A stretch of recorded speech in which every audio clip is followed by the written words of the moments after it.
I'm Valerie Starn, and thanks for joining us for this special edition of the OC Metro Minute. We're here at Segerstrom Hall for the 35th annual Chapman University Economic Forecast. And just moments ago, we were able to catch up with the two key presenters today, Dr. Jim Doty and Dr. S.A. Adibi. There are few good news, like consumers are feeling better. In spite of the fact that they hear fiscal cliff and maybe their taxes are going up, they're seeing other things that give them a ray of hope. For example, home prices are stabilizing. They're seeing a stock market, with the exception of the last few weeks, is doing relatively well. They're feeling a little bit more secure about their job. Gas prices are going down. So I think consumers are going to do a decent amount of spending, about 5% more next year, which is a good news for the retail sector.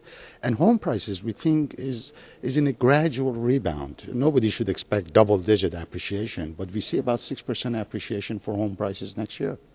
And there's a myth out there that California or Orange County for that matter, outperformed the U.S. economy, and that's not the case. Actually, U.S. economy over the last 20 years grew by about 20%.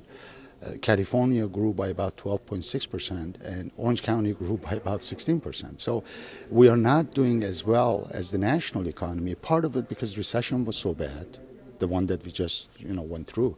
And secondly, I think we're not as business friendly, and that's part of the problem. Over the past 3.5 decades, this event has grown to attract roughly 1,500 of the region's top business leaders.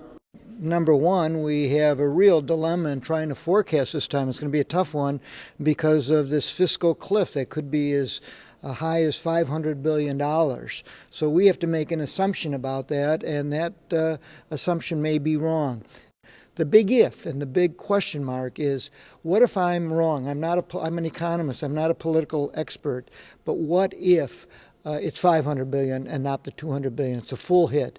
Then clearly there's a significantly increased risk of a recession. The other is that there are a number of positive things going on in the economy other than the fiscal cliff problem, and that is a significant housing recovery. So I hope they'll go away feeling better about housing prices and the future of the housing industry.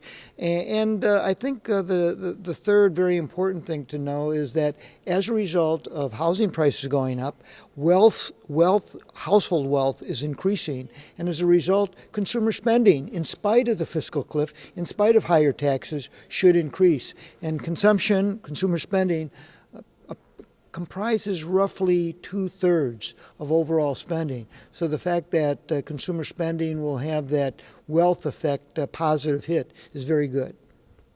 And that's going to wrap it up for this special edition of the OC Metro Minute. Thanks for joining us, and be sure to check back at ocmetro.com throughout the day for more business news headlines. I'm Valerie Starn. Have a great day.